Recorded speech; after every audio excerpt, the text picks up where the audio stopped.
Hello America, this is Keith, your friendly neighborhood technician, and I'm coming at you again this week for post-Memorial Day fun. And what I mean by fun is dryer rack. What is it for and why do we have it? 2 questions, 1 answer. 2 dry stuff. Aha. Now what it is everybody who's bought a new dryer has something that looks something like this. This is your dryer rack. Okay?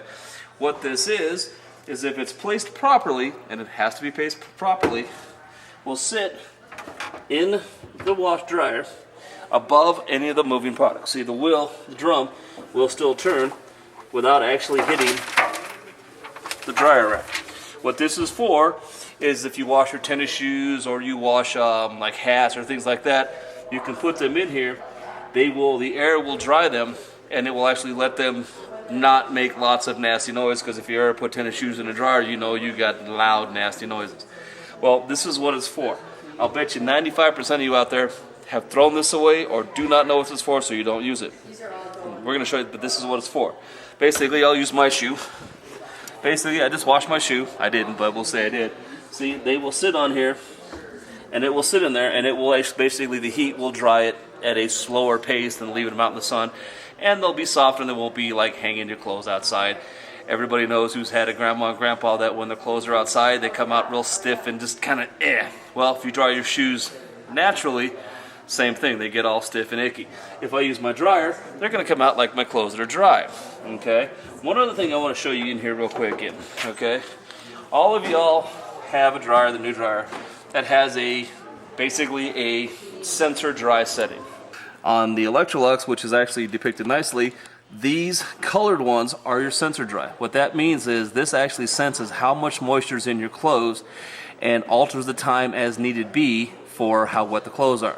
Okay, now the white ones down here, these are just like your old wash dryer. You turn it on, it runs for, this is an 18-minute fast. I can change these. And yes, I know this is a washer, but on the dryer, you still have the same semi-design. Okay, now what I'm talking about is Whirlpool has the easiest to see. That's why we're using Whirlpool here, or Maytag.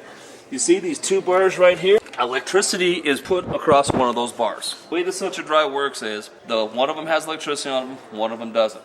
As my wet clothes go across them, the electricity is transferred via the wet clothes of the water.